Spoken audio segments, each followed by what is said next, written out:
That's a good slide.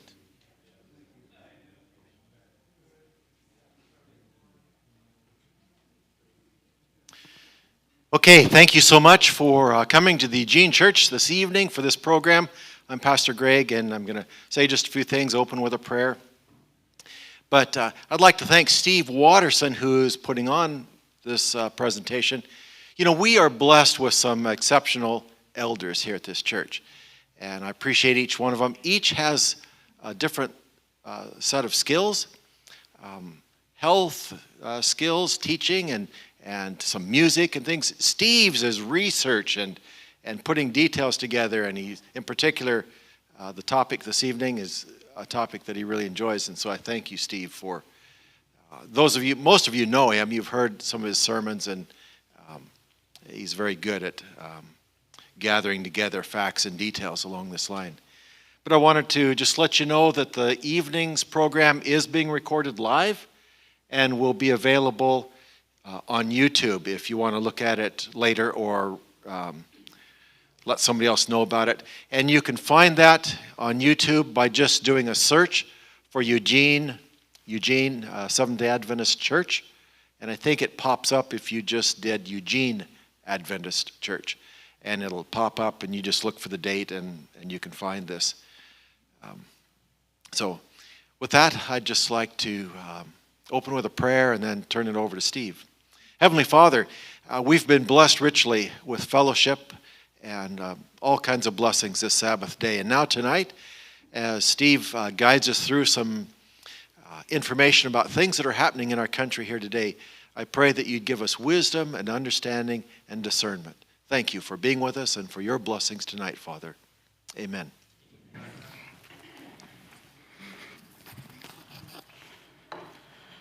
All right, thank you for coming. I see a number of people from different churches, so I'm very thankful you're here. So this is a topic, Project 2025 and religious liberty. How many have heard of Project 2025? Most of you, that's probably why you're here. It is, of course, dealing with a lot of other things other than what we're going to talk about tonight. Not concerned about those things at all. We want to talk about the fact that they're dealing with religious liberty. And just mentioning the Sabbath in the middle of this whole 900-some page document. So we want to kind of look at that. But before that, what I want to do is go through some history, because this doesn't happen out of a vacuum, or in a vacuum. So we have to see, where did this come from, this idea of wanting to take over the nation? And so we're going to look at those type of things. The one thing is we're going to deal with, this isn't political. I don't pick political sides. We want to be observers, okay? So left, right, paradigm, whatever. We're going to have a 20,000-foot look down and scan it out. So I want to make that clear. I'll be mentioning churches and those type of things, and I just want to be clear that we're not referring to the people. We're referring to the system. These type of days, people get a little touchy if you have to mention their church. And since this is going online, I want to be very sensitive to those particular churches, the people in those. We're going to talk about mixing of church and state, because that's really what the focus is in this Project 2025. I really feel that is the main focus. They just kind of put it in the middle, and we'll take a look at that. All right, so here from Testimonies for the Church, and I think this is a great way to start. Let the watchmen now lift up their voice and give the message which is present truth for this time. Let us show the people where we are in prophetic history. Okay. Where do you guys feel like we're at in prophetic history? Really, toenails. 11:59 and 59 seconds. So we are really close to the end. Beginning here, I didn't know where to put this slide, so I'm going to put it here. Virginia and Maryland, 2 states in our nation, right? Did you know that the area there in Rome, says Rome there, is where Washington, D.C. is? It used to be called Rome. Did anybody know that? I'm just putting a little fact in here. My friend David Leon, American Prophecy documentary, he captured this from his thing, Omega of Apostasy and Last Day of Deceptions. Go to that website or that YouTube and you can look at this, and he goes into detail on different things. But look at what's in the middle. Virginia, Virgin Mary, Maryland. And right in the middle of that is Rome. Now, you'll never guess, this is the irony. Francis Pope owned the land. This is no joke. Look it up. Francis Pope owned the land. And you'll never guess either, too. He named the Goose Creek nearby Tiber Creek for the Tiber River in Rome. So there was a Catholic presence in this nation. The Jesuits got here very, very early. And you had Lord Baltimore in Maryland. They got here very, very early and set up missions. And they got going with their mission to this world, or to this land, this new land. Okay? All right, so we're going to go back in a little bit of history because we got to build a little bit of foundation here. Where are they getting this Project 2025, this idea of taking over a nation? Dominion, taking it back for God. Where are they getting all this idea from? Well, it starts all the way back to 1095 in a papal bull called Terra Nullius. Anybody heard of that papal bull? This was the papal bull that was used to give legal right for the Crusades in the Middle East. Look at what they say here. They talk about a horrible tale has gone forth, he said, an accursed race, utterly alienated from God, has invaded the lands of the Christians and depopulated them by sword, plundering and fire. Toward the end, he made his appeal. Tear that land from the wicked race and subject it to yourselves. Is this Christian? Okay. This gave legal rights to the Crusades. So this idea of taking dominion, because who was occupying the land at that time in the Middle East? Well, it was the Muslims. And they were considered non-Christian. And the church had this idea, anything that's land that's non-Christian or occupied by it, you have the legal right to take it. Okay? And we'll get into this with what happened in the United States. But all this is building up to this idea of dominion, subduing the land. And this is really the foundation where they're getting a lot of this idea for Project 2025 and taking over this nation. So 2 bulls here, Dum Diversus and Inter Cetra in 1493. 1452 was an interesting bull here. This actually helped legalize the transatlantic slave trade, the Dum Diversus. This is a Christian church and a papal bull. Because this gave legal right. They had control, didn't they, at this time? Inter Cetra was conveniently put in because the land that had just been discovered by who in 1492? Christopher Columbus. Gave now the legal right to subject those lands, take their gold, bring it out, and convert them to Catholicism. Again, taking dominion in the land. So this idea of these bulls was called doctrine of discovery. And if you go on the internet today and just look up doctrine of discovery, it is fascinating about what this is about. So it makes up kind of these papal bulls. We grant to you, this is from Pope Nicholas IV, or the fifth here in 1452. We grant to you by these present documents with our apostolic authority. See, remember they had authority. Full and free permission to invade, search out, capture, and subjugate the Saracens, the pagans, and he goes on, believers. And then he says at the end, and to reduce their persons into what? Perpetual slavery. This is the view because this gave the legal right now to go to a land if it was non-Christian and take it for God.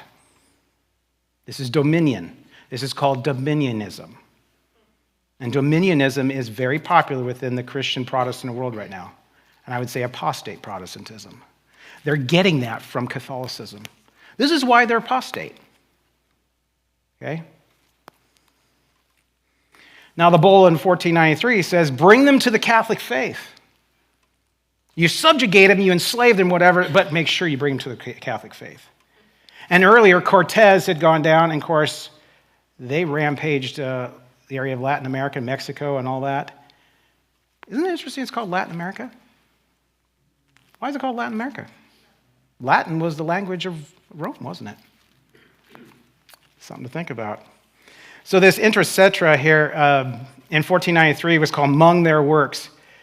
And maritime and international law is based on the doctrine of discovery. All maritime and international law is based on this papal bull and bulls, the Dum Diversus. Legally, we have the right as a United States nation through this bull, a Catholic bull. Now remember, we're a Protestant nation, and we have the right to take a Catholic bull and use it to subjugate another nation. This feeds our foreign policy. And I'm not getting into the political realm, but this is the reason, the legal reason for our foreign policy. So you're looking at why are we doing this? Well, because they're Muslim and we can take control of their land. They're what they have.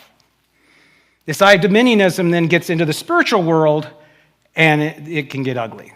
Okay? I'm trying to build a foundation here because if we just say, we start talking about Project 2025, well, where did it come from? How did it get to this point? I'm trying to build this up here. So Johnson versus McIntosh. Anybody heard of this? This was a court case in 1823. The Supreme Court ended up, because of the doctrine of discovery and those papal bulls, sided against, let me see here which one they sided against, rejected Johnson's case because he had bought it from the Indians. But McIntosh had bought it from the government. And because the government had the legal right by the papal bull, Johnson wasn't allowed to have that land because the Indians didn't have the legal right to sell the land. You see how crazy this dominionism can get? All right, Justin John Marshall, on this case, and this is fascinating what he says here in the next two slides. The United States has a power to grant the soil, he says. And then he goes down, we have the discovery gave the title to the government. That's the doctrine of discovery he's talking about. This is a United States Supreme Court justice using papal bulls, Catholic bulls, in our law system. Now, how many of you, is this new to you? Okay.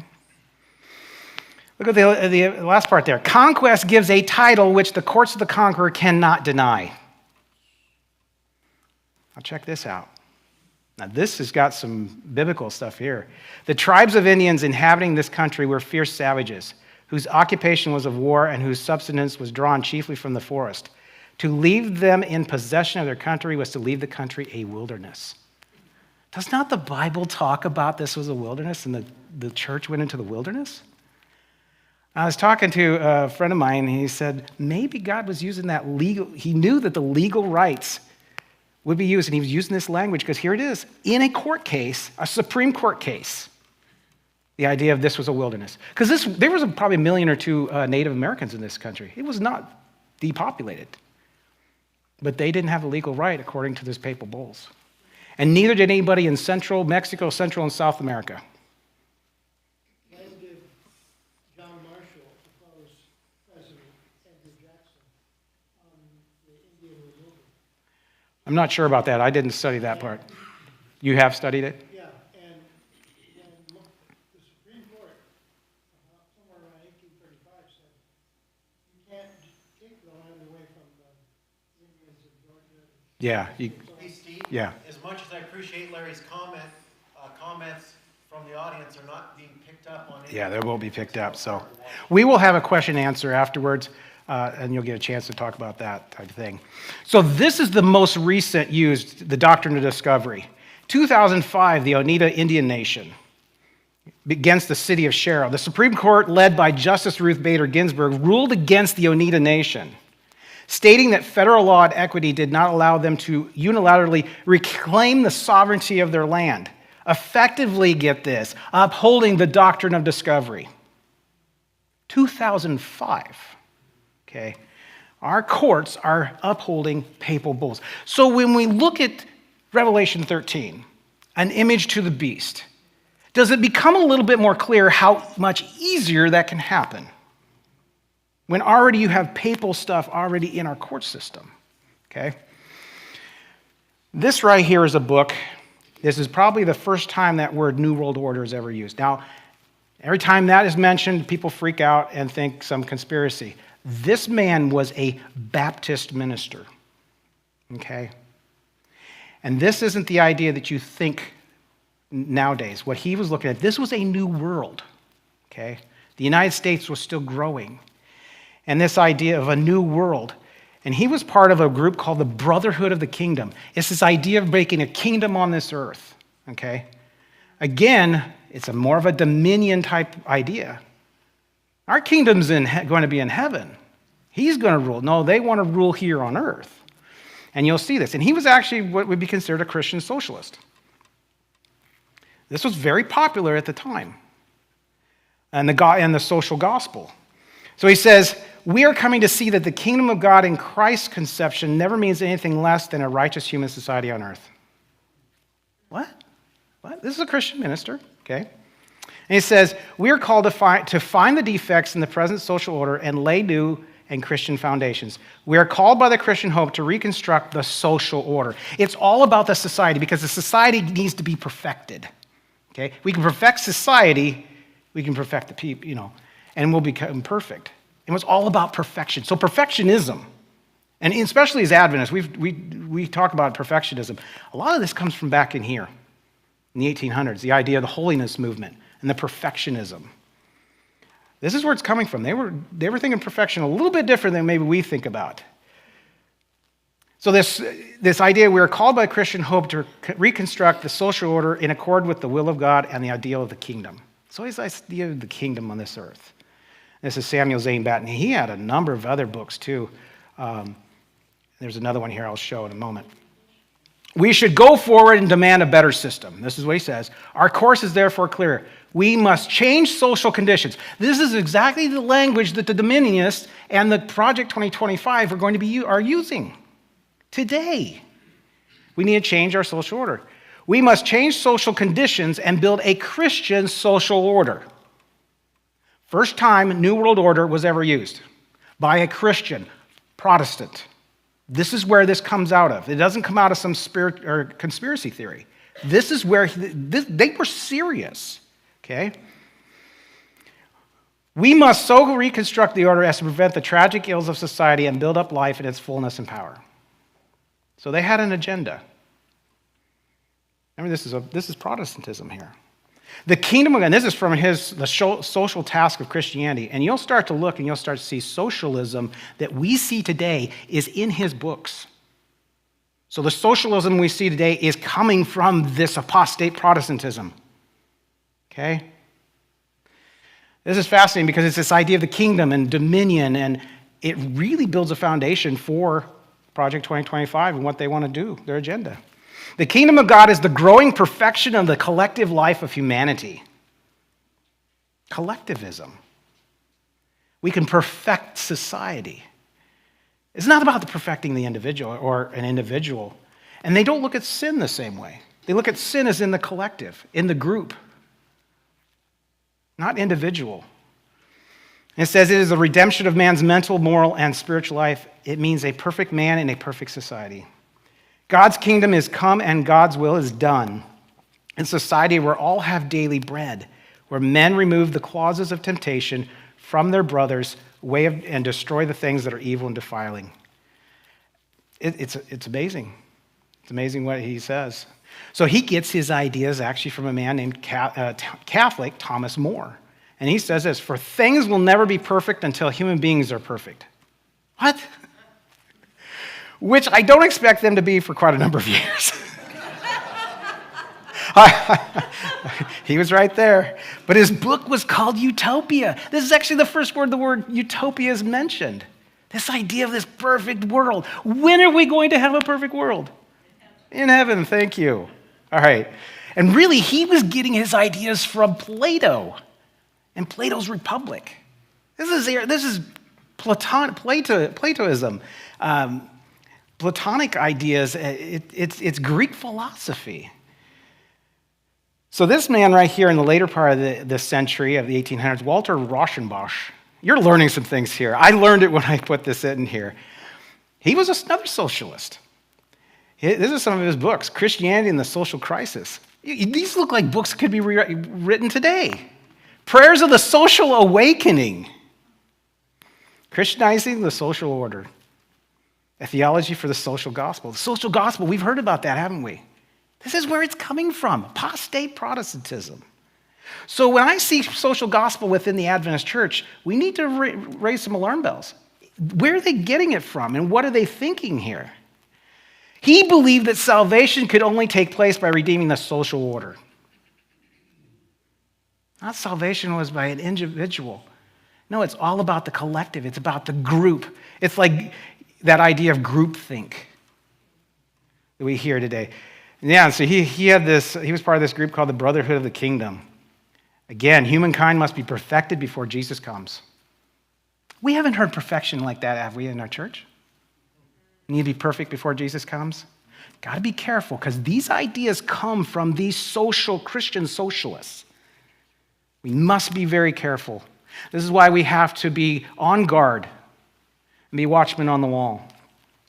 There's another thing he says, is this is talking about him. In the 1880s, Gladden, another man, and him, Rauschenbach, articulated a theology that refocused colonial messianic nationalism.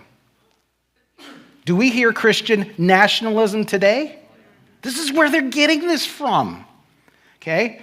This is why I put this in here, because within that way you see what's happening, gives you a foundation. In the 19th century context, these men argue that the United States had a special destiny to fulfill as the biblical city on a hill, especially that America was destined to usher in the kingdom of God. Where? On earth?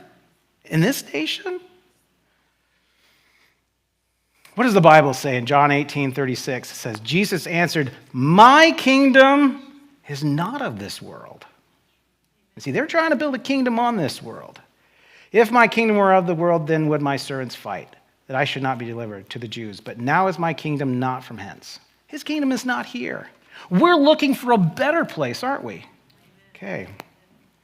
So we're going to, there's a couple of words here. I had to put them on the screen because if I just say them, you'll not fully understand and forget them. We're going to talk a little bit about Dominion theology, Kingdom Now theology, just briefly. All these will be briefly. New Apostolic Reformation, Christian nationalism, and integralism. And these are all words that are popular today, okay?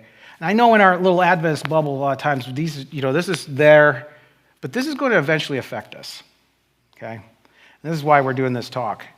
And your common thread you'll find in here as we look at these quotes from these people is separation of church and state. They don't like it. They don't like the separation of church and state. They want that to come together. And you'll see that. So we've talked about that one quote, manifest destiny. Anybody ever seen this picture? Yeah. It was actually done in 1872. It's an allegorical representation of the modernization of the New West. This is dominionism. You know, this idea of westward ho. If you look closely, you see the Indians there. I don't have my pointer with me. But on the far left there, you'll see the Indians are actually running. Because you'll see on there, that's Columbia. So you know Columbia Pictures, the same lady. She's holding the telegraph and this westward expansion. Of course, look at the buffalo. They're leaving too. So this idea of the manifest destiny is a 19th century American ideology that justified westward expansion across North America, often drawing on the doctrine of discovery, those papal bulls. You see these, and we'll get this on this next slide here. Look at this here. Deuteronomy 7:1. When the Lord thy God shall bring thee into the land whither thou goest to possess it, and hast cast out many nations before thee, and the Hittites, the Girgashites, the Amorites, the Canaanites, the Perizzites, the Hivites, and Jebusites, 7 nations greater and mightier than thou. They would use texts like this as a reason to subjugate the Indians and take them off their lands, and use that doctrine of discovery to do it. Okay, this is dominionism. We're going to take control of the nation. Okay, they actually called this land New Canaan. And those Native Americans were the Hivites, the Gerasites, the Amorites, the Canaanites. They would put this in their language, in their books. They would write this. This is dominionism. All right, so what is dominion theology? This comes from Harris County Public Library. Dominionism is the belief that Christians should govern over political, now listen to this, political, cultural, and societal aspects of life, basing laws and governance on biblical principles. It doesn't sound all bad. But of course, we know the agenda is to be a little bit more intrusive into the areas of government from a biblical perspective. And they will do everything they can. And they'll use stuff like cultural renewal, moral and ethical foundations, and things like that. And some will even appeal to natural law, which is Catholic, which actually supersedes the Ten Commandments. Yeah. So this man here, now this is where some of these are going to get real crazy. When I actually edited quite a bit out of here, some quotes that were just, I couldn't believe they were saying this. This is a Christian dominionist. He says, Christians have an obligation, a mandate. What's a mandate? This is by force. A commission. They're using the Great Commission of what Jesus did as a reason to do dominionism. A holy responsibility to reclaim the land for Jesus Christ. They're talking about the United States. To have dominion in civil structures. It is dominion we are after, not just a voice. It's dominion we are after, not just influence. It is dominion we're after, not just equal time. Wow. It is dominion we're after, world conquest. That's what Christ has commissioned us to accomplish. It was written in 1987. And this man, I think he's still alive, and he still writes, this is crazy. All right, looking at Genesis 1:26. And God said, let's make man in our image after our own likeness, and let them have dominion over the fish of the sea, and over the fowl of the air, and over the cattle, and over all the earth, and over every creeping thing that creepeth upon the earth. This text here is used by the dominionist because it has the word dominion. What is the problem with this as far as referring to human beings? Is human beings in this scripture? No. Dominion over the fish of the sea, over the fowl of the air, the cattle, over all the earth, and every creeping thing. Are we a creeping thing? No. So their idea of dominionism over humanity does not fit this text, but they'll use this text to say, there's our mandate for dominion. It's amazing how we can take Scripture and we can twist it to fit our world agenda. So dominion theology incorporates a crusader mindset. What was Nullis? It was about the Crusades. It teaches that it is our Christian duty to take over the world in a political sense and, if necessary, in a military sense, in order to impose biblical rule. Christ will not return, they say, until the church has risen up and taken dominion over all the world's governments and institutions. Wow. Dominion theology emerges whenever the Christian church enters into covenant with a political power. This is church and state. That is either at the apex of international wealth and power or about to make a play for it. The first church-state deal was seen in the 4th century. This was the prototype for all the church-state accords which were made with the European princes in the following 17 centuries. So the idea here, this dominion theology, all the way back there and being used for a long, long time. I promise we're going to get to Project 2025. We're just going through this. What's that? So, radical theology that could make religious freedom a thing of the past. These are Texas Observer here saying dominionism fundamentally opposes America's venerable tradition of church and state separation. So this is what they're ultimately attacking. Now, Adventists, we have a firm foundation of a good, solid separation of church and state, don't we? I would never want a Sunday law or a Sabbath law, because then I would be doing what? The same thing, because the Sunday keepers are saying, wait, that's not our day of worship. I want everybody to have, or the Muslim on Friday.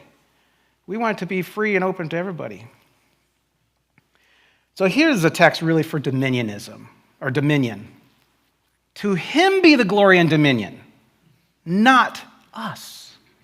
Okay? So a kingdom now theology. This is just another version of this idea. I only put these in here because some of the quotes were so shocking. Kingdom now opposes a separation of church and state. Oh, amazing. Kingdom Now claims that Jesus cannot return until his enemies have put under the feet of the church, including death, presumably. Does that sound like Revelation 13? This is just from Got Questions, Biblical Answers. The New Apostolic Reformation. Anybody heard of them? Nah, not very many. This is the fastest growing within the evangelical world. They actually believe they're prophets and apostles. The amazing thing is nobody ever calls them on being prophets. But they will sure take Ellen White and throw her under the rug. Say she's a false prophet. But these guys can have prophets all over the place. It's a theological belief and controversial movement that combines elements of Pentecostalism, evangelicalism, and the Seven Mountain Mandate to advocate for spiritual warfare to bring about Christian dominion over all the aspects of society, and get this, and to end or weaken the separation of church and state. So you see how they keep attacking separation of church and state. Every single one of these type of groups. Now, this is going to be a little bit, it's not political, just a political figure. Donald Trump's former National Security Advisor, Michael Flynn, hosted with the NAR leaders in an Awaken tour. So Speaker Mike Johnson also has worked with these. These are just, I'm not being political, I'm just saying these guys have worked with the NAR. And they're trying to attack separation of church and state. That should wake us up a little bit. This is why we can't be part of a party any way, any side. We have to be neutral. So here's the Seven Mountain Mandates. And if you actually look at it, you probably can't see it very well on the screen. They're using Joshua 1:11. Take possession of the land the Lord your God has given you. There's their dominion. So business, government, family, religion, media, education, and entertainment is what they want to conquer. It's pretty much everything, isn't it? Seven Mountain Mandate. It's just interesting, it's 7 mountains. I think that was, yeah, that rings a bell. So here's a book by the Seven Mountain Influence. It says, it is the will of God that all followers of Jesus Christ should have dominion in every aspect of life. The church is the spiritual government under whose authority the Lord has placed every other institution on the earth. So this idea of just dominion, take it, have a mandate for these things. Taking America back for God. Does that sound good? Yeah. Now, it depends on how you're going to do it. How would we as Adventists take America back for God? We already did? No, converting. Okay. Yes, converting. Thank you. Deal with sin. See, none of these people want to deal with sin. And that's a problem. You just want to change society and think that's going to change. Even a forcing of a Sunday law, is that going to change hearts? No.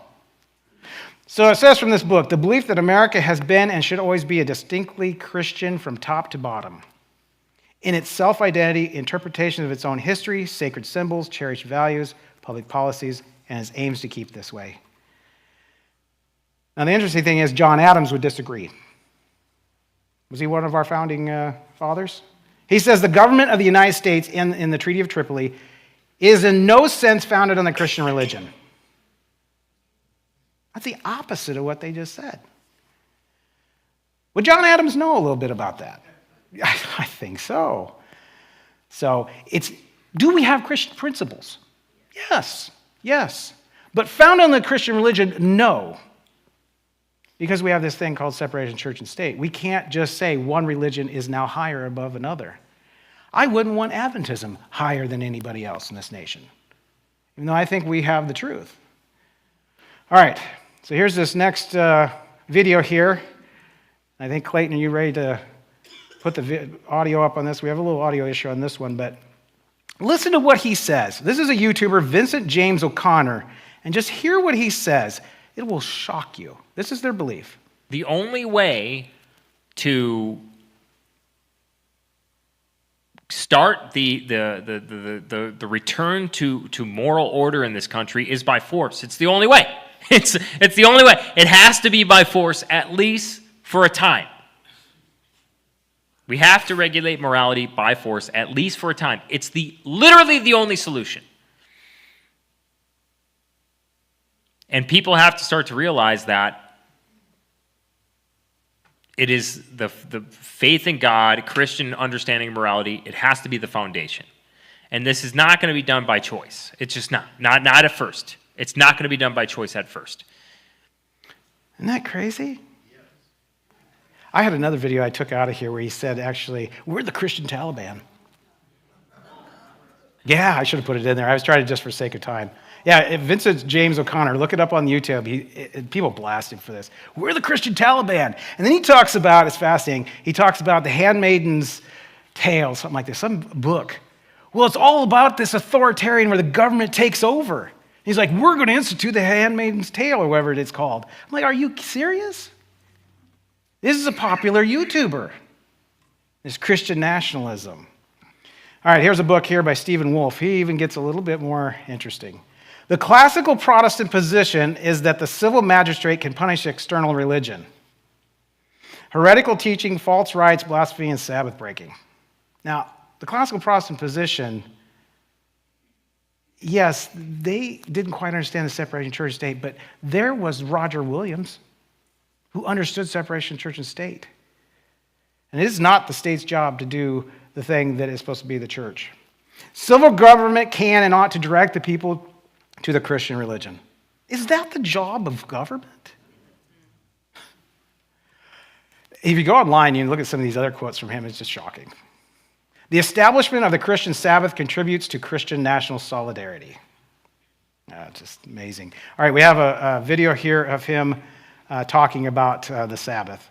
As I understand Christian nationalism, it is that the idea that your nation self-identifies, understands itself as Christian, and they would pursue their good as Christians, which would include policies that would kind of encourage people to attend church, encourage people to seek out essentially the means of grace. So this would include things like, I think, Sabbath laws, which would, on Sundays, would essentially, we can talk about this more, but it essentially kind of close down businesses and of an emergency and essential services. And that would be a way of not forcing people to attend church or do any sort of worship, but it would be kind of a reminder for the people that this is what this day is for, and you should do it. Again, this was something that was common in the past within this country to have that, have Sabbath laws, is basically that what you're doing is it's a de facto privileging of Christianity, because which religion has the Sabbath on Sunday? Well, it's Christianity, and so you're not doing it on Saturday. You're not doing it. So you're explicitly saying this is a Christian land, and we're going to force you to obey some sort of Christian. And so that's the best critique, and I would just say, that's exactly what it does. You see how he stopped himself there? I don't know how many noticed that. This guy is crazy. Time magazine. The roots of Christian nationalism go back farther than you think. And we've been talking about that, okay? It says, ideas such as manifest destiny, which we've talked about, America as a city on a hill, or America as a new Zion, okay, all sprouted from the seed that was planted in 1493, that papal bull, okay? Time magazine is saying this, okay? All right, the last one of these, integralism. What a name. Properly understood, allows for the complete and total integration of the Catholic faith into the realm of politics and government. Okay? The Catholic Church has formulated its teaching on civil government in a philosophy called integralism. This is the idea that basic teachings on Christian morality should be enshrined into civil law. But at the same time, the government can only do so much. As Catholics, we are required by the church teaching to resist the radical separation of church and state. Again, another attack on the separation of church and state. And we'd expect it from them. But it's just it's another, because a lot of these people within the Christian nationalism are Catholic. So that's why I bring this up. Many of your conservative, now please bear with me here, your conservative talk show hosts are Catholic. Okay? Not that anybody on the other side, and I'm sorry we're using that conservative liberal, I use the left, right, whatever, this side, that side. All right, this book right here, Catholic Republic. Interesting book. Here's what he says. America is wired Catholic. labeled Protestant and currently functioning as secular. One solution and one only one can restore our republic and recover America's greatness: Catholicism. We'll follow either the Roman Republic or the Roman Church, for all roads really do lead to Rome.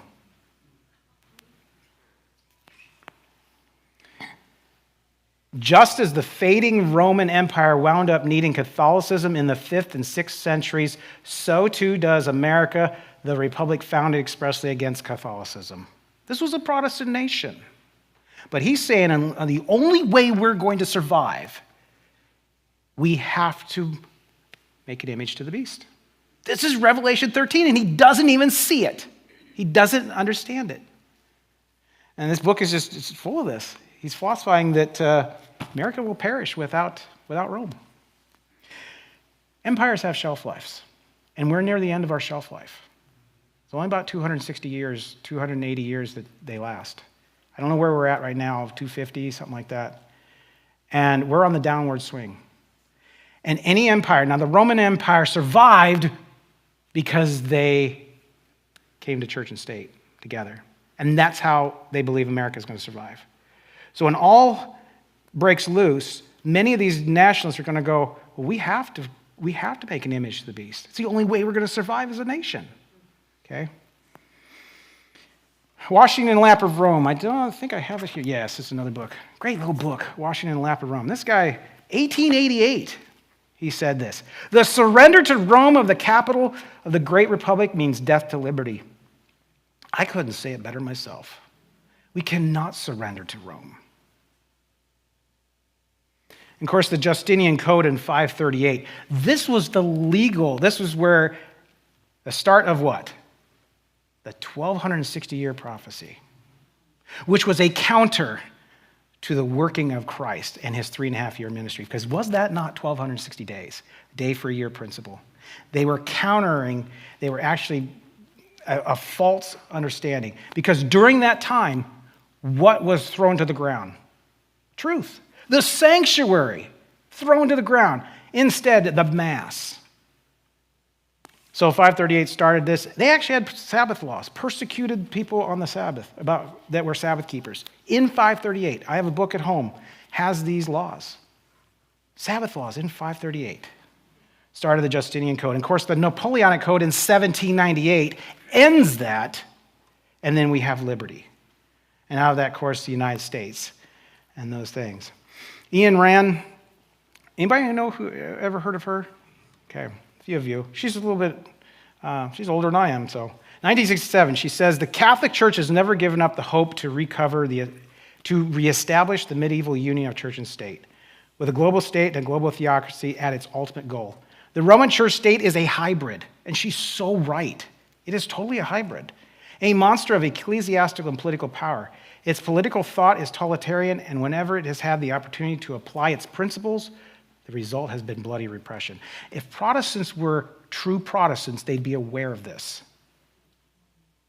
The Roman church state in the 20th century, however, is an institution recovering from a mortal wound. A mortal wound? When was that given? 1798. She's a Russian philosopher.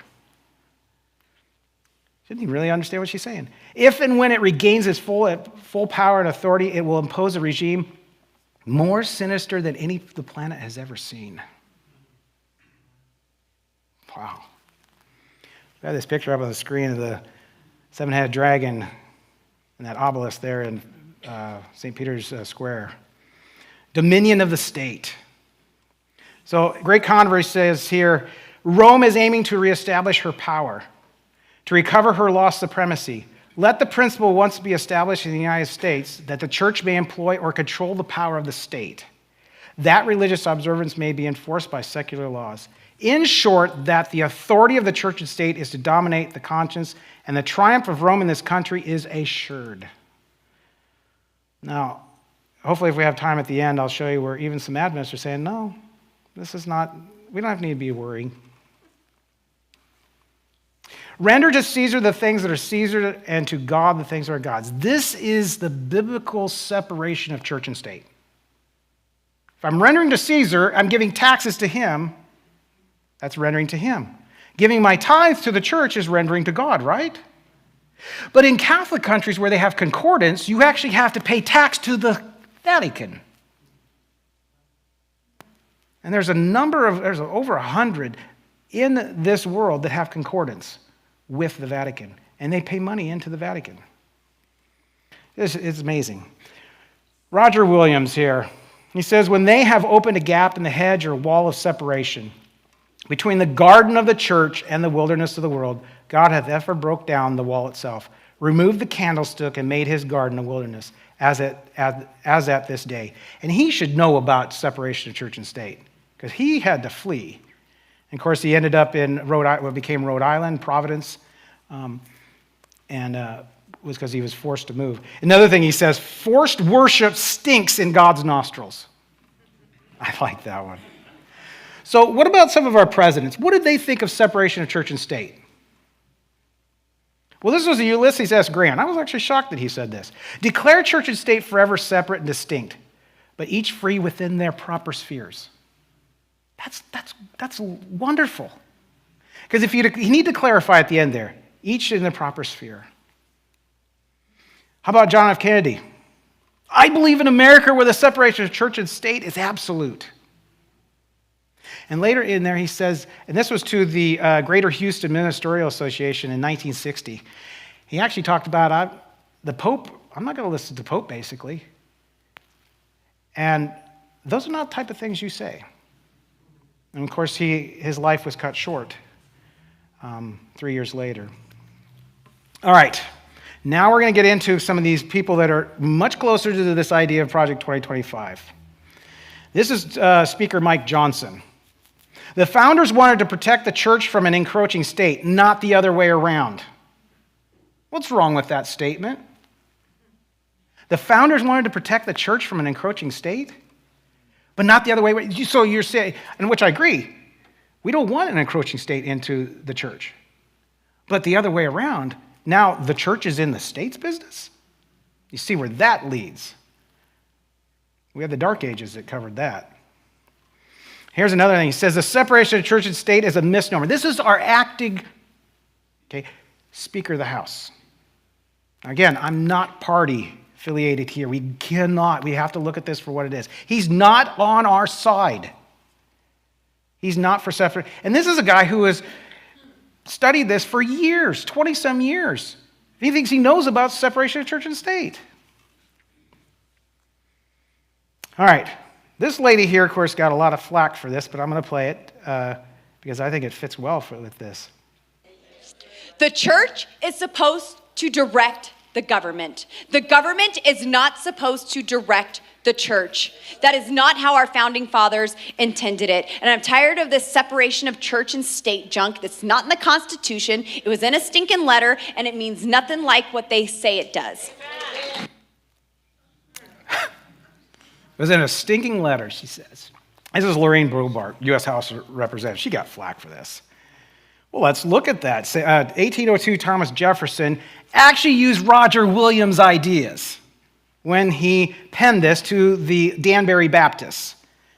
Believing with you that religion is a matter which lies solely between man and his God. I couldn't say this better myself. That he owes account to none other for his faith or his worship. That the legitimate powers of government reach actions only and not opinions. I contemplate with sovereign reverence that act of the whole American people which declared that their legislature should make no law respecting establishing religion or prohibiting the free exercise thereof, thus building what? A wall of separation between church and state. And she's saying, no, that's not what he means. He just said what he means here. What do you mean he doesn't? You don't know what he means.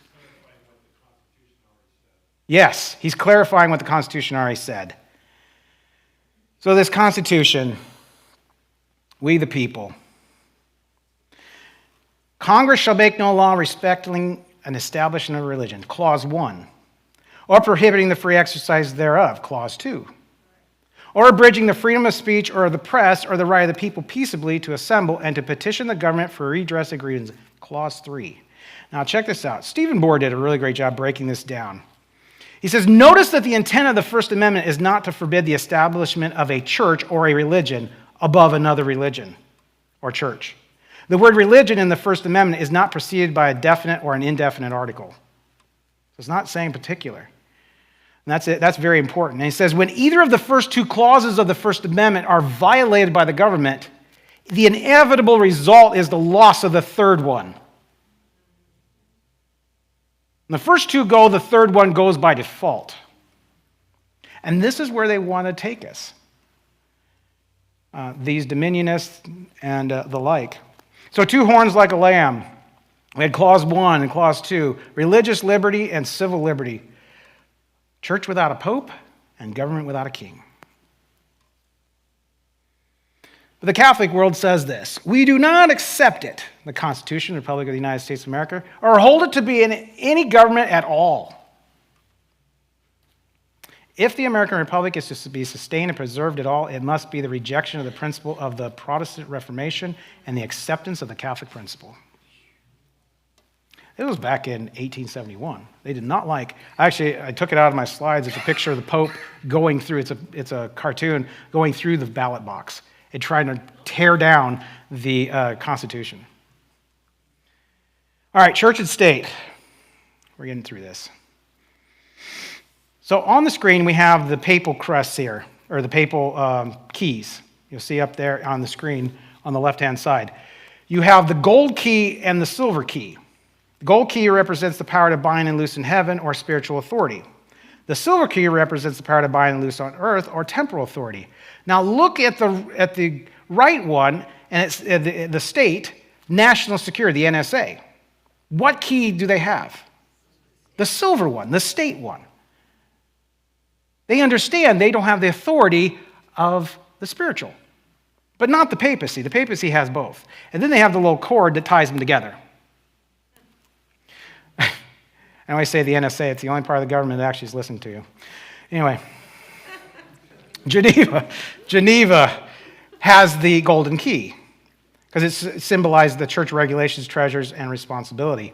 They use and actually would have, in some, they would have 2 keys, but they don't have the state version of it. I think that was kind of interesting. All right, now we're getting into the Heritage Foundation. This is only one of the foundations that are dealing with Project 2025. There is like over 100, including Charlie Kirk's, I believe, Turning Point USA is one of them. I actually like some of the stuff he said. But we have to look at it and zoom out and say, okay, I may like this, but I don't like this, and this is overriding anything he says over here, okay? It says, Christians involved in the politics of the era were accursed of the subverting Republican government and trying to take over the state.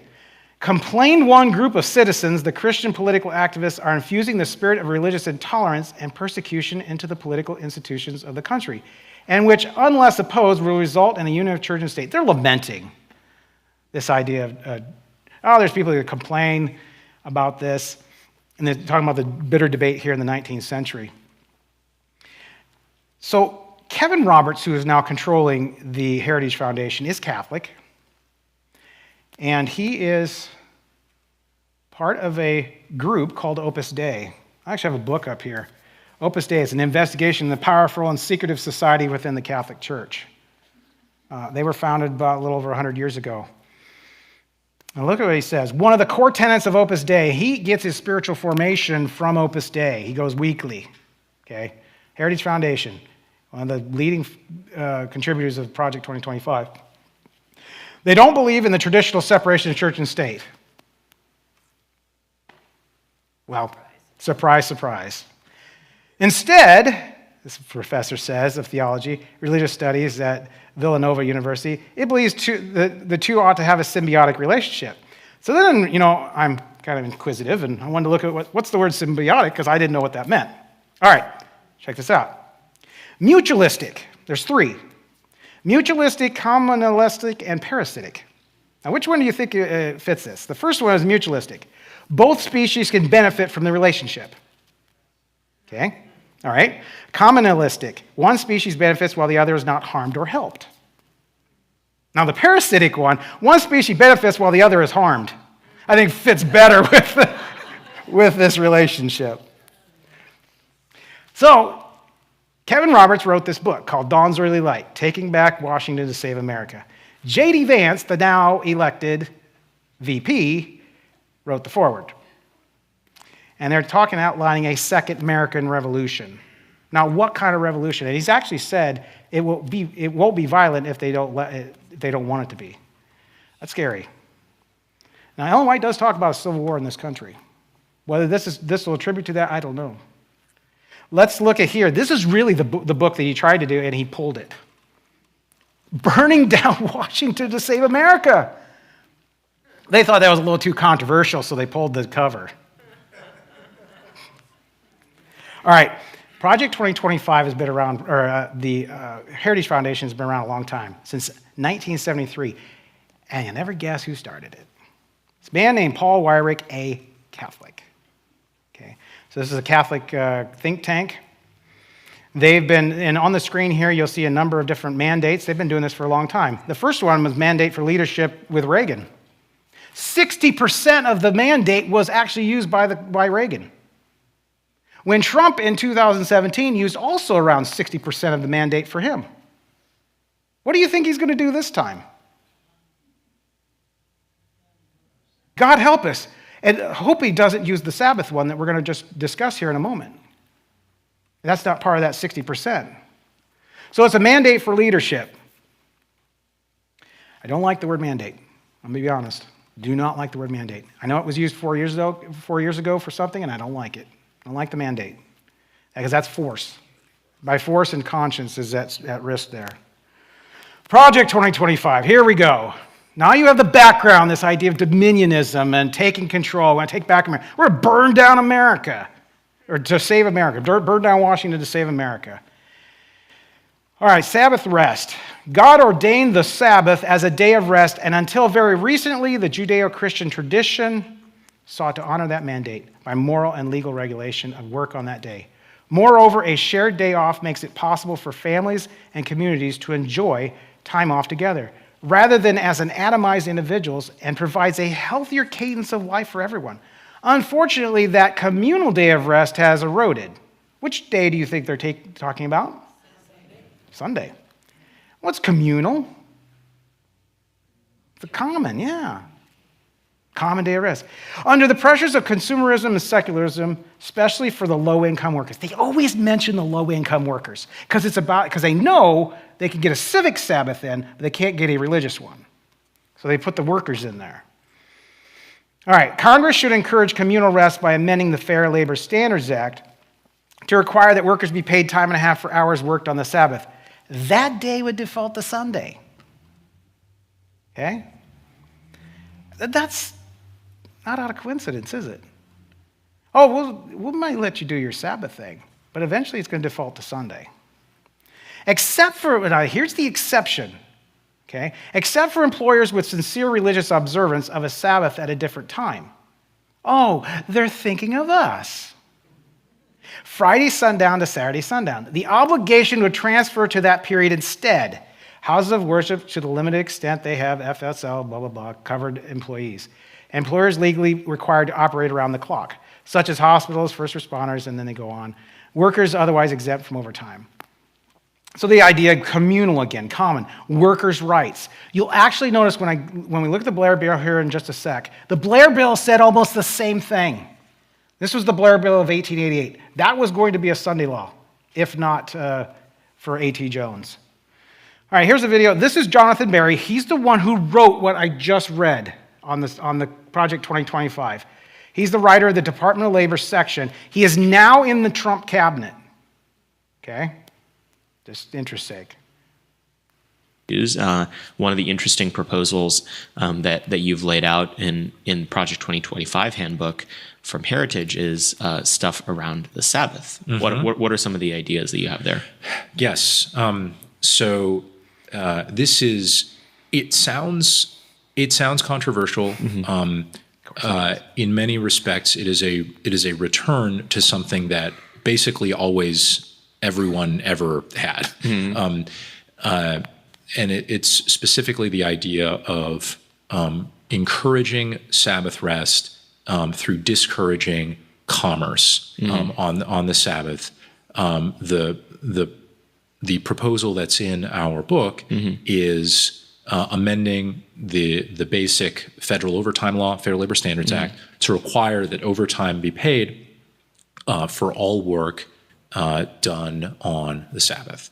Interesting. Yes. So I don't think I don't think Congress has the authority to mandate like a national closing on the Sabbath. That was always a state decision to do that. But let me add, it was always a state decision to do that. They did it. and yeah, I'm not saying this practice was uniform, homogenous, whatever, but very, very widely spread, and only recently, in the last few decades, have most states moved away from this. So this is, I think this is about as far as the federal government could properly go in this space, but it would be an encouragement and inducement to rest, but really to kind of coordinate commercial activity for the other 6 days of the week, which is as long as we've had Sabbatarian civilization, beginning in Israel and continuing into Christendom.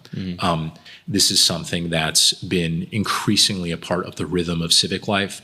Most importantly, for people to have space to worship and honor God, and secondly, to have times of communal rest with their families and with their communities.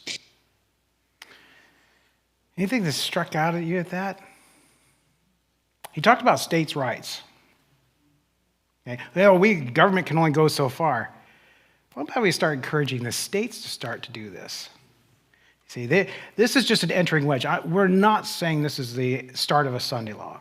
Okay? These are just things we're watching and looking at. This is the writer here in this section here on Department of Labor.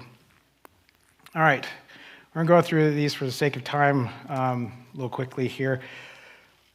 In Rerum Novarum, they talked about workers' rights. The state must guarantee the Sunday rest as workers' rights, which the state must guarantee. This was Pope John Paul II, referring back to Pope Leo XIII, I believe. And in his encyclical Rerum Novarum, always dealing with workers' rights, okay? So I thought this was interesting. The Tennessean actually mentioned the Project 2025 and then mentioned us Adventists. The Seventh-day Adventist Church, which observes Saturday as its Sabbath, has long advocated for religious liberty, including for minority faith communities. Project 2025's Sabbath rest proposal raises a host of issues for the Seventh-day Adventist Church, the most glaring that it raises serious Establishment Clause concerns. So the Tennessean is seeing this. And yet, these people who do Project 2025 cannot see it. So here is the Blair Bill of 1888. We're going to do a little bit of comparison here, because I believe this Project 2025 is the most serious since the Blair Bill, because the language is very similar. Same thing, they're to the Department of Labor, both of them were. Both of them have exemption clauses. I think that's kind of interesting. So here on May 21st, 1888, Senator Blair presented the Sunday Rest Bill, a bill to secure to the people the enjoyment of the first day of the week commonly, there's that word, did we not see communally, commonly, known as the Lord's Day? So near the same language we're seeing in Project 2025, as a day of rest and to promote its observance as a day of religious worship. This was the Senate committee, he presented this on education and labor. The same thing, Jonathan Berry, to education. And of course, A.T. Jones stopped it, and I encourage you, I think I have the book up here, yes, A.T. Jones, The National Sunday Law. Great book. His arguments are foolproof. He stopped this bill. And good thing we had a National Sunday Law. All right, real quick here, exemption. Look at the Blair Bill exemption here, and then Project 2025's exemption. Nor shall the provisions of this act be construed to prohibit or to sanction labor on Sunday by individuals who conscientiously believe in and observe any other day than Sunday as a Sabbath or a day of religious worship, provided such labor be not done to the disturbance of others. I thought that was interesting because back then everything was hand done. You're going to make a noise with a hammer. You're not going to be out there. Project 2025's exemption, except for employers with a sincere religious observance of a Sabbath at a different time. Almost the same language. Anytime you put an exemption clause in there, this is what Mr. Jones said, and this was one of his arguments. He says, there's another point that is that we will be sufferers under such a law when it is passed. They propose to put an exemption clause. Some of them favor an exemption clause, but it would not in at least degree check our opposition to the law. For if 40 exemption clauses were put in, unless indeed they should insert a clause exempting everybody who does not want to keep it. In that case, we would not object so much. So that was his argument there. And of course, Ellen White here says the United States has been a favored people, but there'll be national apostasy and that'll be registered in the books of heaven. And the Sunday law is moving in darkness. The leaders are concealing the true issue, and many who unite in this movement do not themselves see whether the undercurrent is tending. They don't understand. Liberty Magazine. It's right here. Reverend Bascom Robbins wrote this. In the Christian Decalogue, the first day was made the Sabbath by divine appointment. Well, he's wrong there. But there's a class of people who will not keep the Christian Sabbath unless they are forced to do so. But that can easily be done. Look what he says. If we would say we will not sell anything to them, we will not buy anything from them, we will not work for them or hire them to work for us, the thing could be wiped out and all the world would keep the Christian Sabbath. Yeah, discrimination for sure. All right. This is a bunch of different articles all just smudged together. There's another point of view that's going to come at this Sunday law. During COVID, or during the last little issue we had 4 years ago, I've got to be careful with my words, they were using Sunday laws. They would close things on Sunday during that pandemic. Why did they choose Sunday? Yeah, there'd be stores that'd be closed, until everything subsided, but they were closing especially on Sunday. Now, these are ecological Sabbaths, green Sabbaths. So the environmental end is going to try and work at it, and you're going to have this other end working at it, and they're going to clash. And they're coming together for a common goal. Okay? And what happened during the last pandemic is there were areas of the world that started cleaning up. What's that nation that their cities on water? In Italy, is it Italy? Yeah. Venice. Water cleared up. And they could start seeing things, and yeah. So we understand that there's some major issues in our world, no doubt about it. A little bit of rest might help, but not a Sunday law. So real quick, I'm not going to bone this right here. This idea of Hegelian dialectic. Anybody understand what this is? Anybody heard it? This was George William Friedrich Hegel. Thesis, antithesis, and a synthesis. Really, I do not look at the news or anything without looking at this dialect. I see it all the time. You take two opposites and you rub them together to create a synthesis. All the while, you know what your synthesis and what you want, the outcome you want, the objective you want. So you rub these two together, and then they rub so far much, they're like, okay. And then this keeps repeating over and over and over and over again.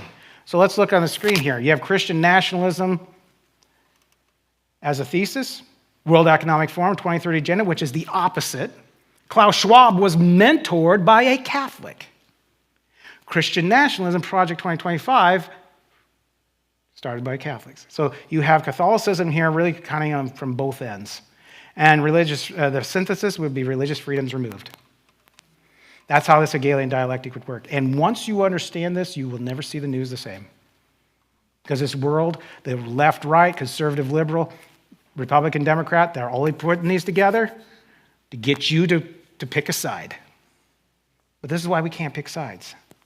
Okay. Run out of time here. I don't want to keep you too late, but I need to go through some of this because we need to look at ourselves. We've looked at everybody else. Let's look at ourselves here. This is shocking. So from Adventist today, the Sunday law is it about to start? I really doubt anyone will take our Sabbaths away. Take away our Sabbaths. I don't doubt that, given the chance, Christians in politics will try to make their religion drive public policy in a massive way to so undermine the Bill of Rights that the First Amendment Establishment Clause would be significantly weakened. So he's saying, I'm not worried about Sunday laws. It's really the focus here. Why Sunday is my day of rest. Again, from Adventist Today. I'm not picking on Adventist Today. But isn't this the official magazine for the Adventist Church? Well, it's one of them it's read. And in here, Stephen Ferguson says, thank goodness for Sunday. As a Seventh-day Adventist, Sunday is my day of rest.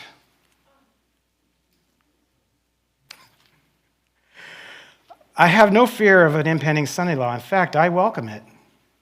Do you realize what you're welcoming? I can only dream of a guaranteed day of complete rest. I long for a time when mowing the lawn, cleaning the pool, putting out laundry, or washing his car on a Sunday will be illegal. This is a Seventh-day Adventist magazine, Adventist Today. What's going on? What I'm saying is when we're going to point fingers at the other churches, we've got four of them pointing back at us. We need to look at ourselves and be honest with ourselves. Okay? I know it's not attacking the church. That's not my issue. But there are some within the church that are saying some really outlandish things. Perhaps the answer then is to start going to church on Sunday. What? That idea isn't as horrible as you might think, although I fear for its practical implications. A little sarcastic there. Dr. John Pauline, Coming Sunday Day Dilemma. The idea of a worldwide Sunday law made a lot of sense back then. The world was quite different than today. So we should, and I'm being a little sarcastic here. So we should not assume that after the passage of more than 150 years that every detail would necessarily be fulfilled. She, Sister White, is talking about the near future. She's talking about a world that was very real in the 1880s, but no longer exists today. It's no longer a Protestant government. It's no longer a world in which spiritualism is at the top of the radar on the agenda. What is he talking about? Spiritualism has a higher concentration now than it's ever been. You ever looked at some of the movie trailers? I can't even look at the movie trailer. He's got the word doctor in front of him.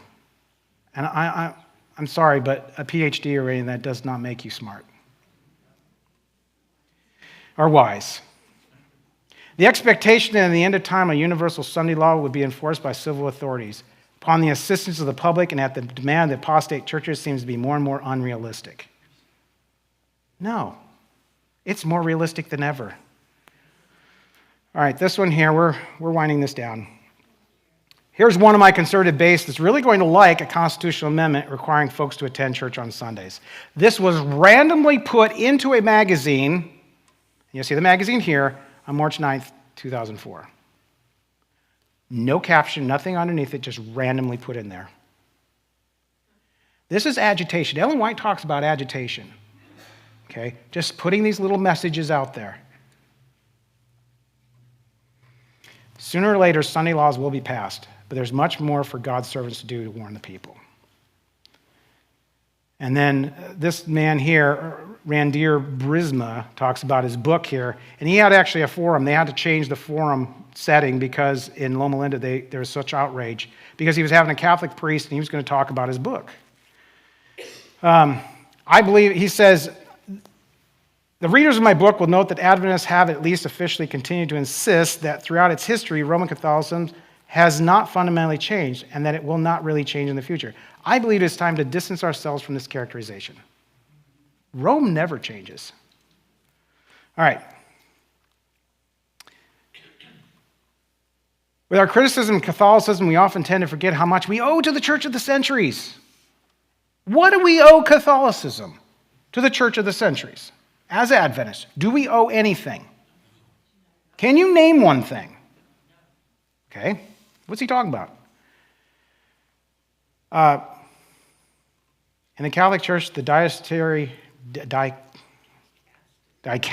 for the doctrine of the faith, since 2002, the new name for what is known as the Congregation of the Doctrine of Faith, serves as a guard dog for the purity of doctrine and the correct application of church discipline. He's glowing here. Do you know what the Congregation of Doctrine of Faith used to be? The Inquisition. They changed the name because the Inquisition, of course, had a lot of baggage to it. What's going on here? This is a man that's very respected in many areas. I've liked some of the things he said. And yet here he's way off. All right, popery is just what prophecy declared that she would be apostate of the latter times. It is a part of her policy to assume the character which will best accomplish her purpose. But beneath the variable appearance of the chameleon, she conceals the invariable venom of the serpent. That picture you see on there is Vatican Hall, Audience Hall in Rome. What does it look like? A serpent snake. This is from the back looking to the front. Okay? This is what the building looks on the outside. You can see scales, and look at here. The head of the serpent, you can see the eyes, and you can see the fangs. This is Vatican Hall. The venom of the serpent. You think Ellen White was onto something there? They're so bold. So that statement Ellen White made, here's what Reindeer Brisma says. I believe it's time to distance ourselves from that characterization. The medieval church of the centuries before Trent and even the Church of Vatican I is not the same church as the community that Pope Francis presides over. Oh, yeah? I wish I could do another one of these, and I would do it on what they have done recently. Just a little note. Look up when you go home today the Ustashi in Croatia. This is as recent as World War II. Catholic priests were actually killing Orthodox people in Croatia. The priests were doing the killing. Okay, so this church has not changed. And here's one of the things, she's even gotten worse, gotten more blasphemy. What is this? A man sitting on a white throne, 2 cherubim with 4 creatures.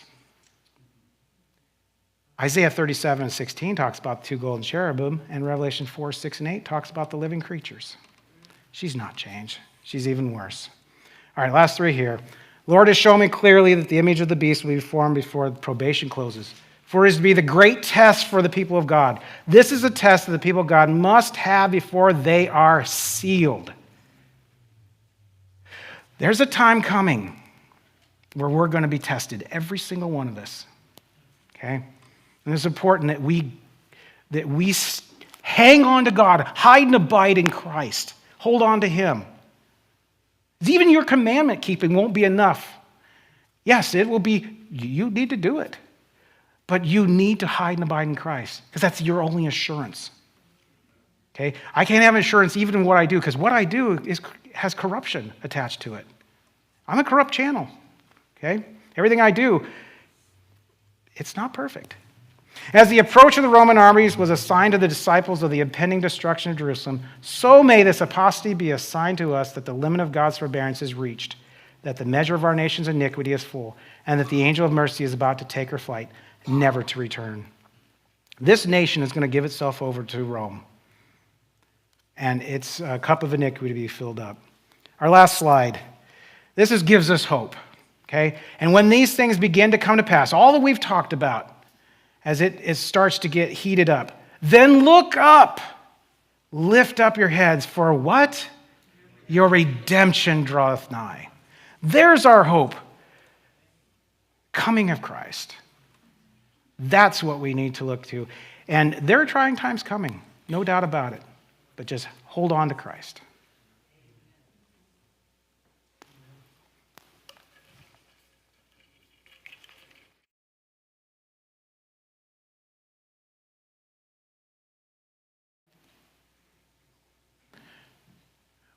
Excellent.